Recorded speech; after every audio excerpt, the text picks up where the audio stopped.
1.5 hours. 2¾ cups, 3.5 miles. Mixed numbers are part of everyday language, and once you understand how they work mathematically, they become very easy to use. A mixed number is simply a whole number and a fraction written side by side. The whole number tells you how many complete wholes you have. The fraction tells you what remains. 2¾ means 2 complete wholes and 3/4 of another. To add mixed numbers, work in 2 parts. Add the whole numbers together first, then add the fractions together separately, using a common denominator if needed. Finally, combine both results. If the fraction part comes to more than 1, convert it, and carry the extra whole number over. 2.5 plus 1 3/4. Add the whole numbers. 2 plus 1 is 3. Add the fractions. 1/2 plus 3/4. Common denominator is 4, so that becomes 2/4 plus 3/4, which is 5/4, or 1¼ Add that one to the 3.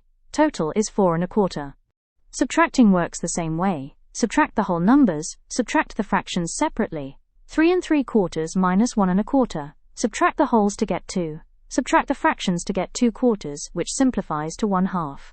Answer is 2.5. When multiplying or dividing mixed numbers, the easiest approach is to convert to an improper fraction first.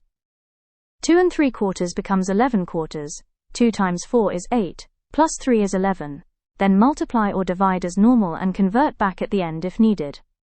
Mixed numbers appear constantly in practical situations. A recipe calling for 2.5 cups. A journey of 3 3/4 miles.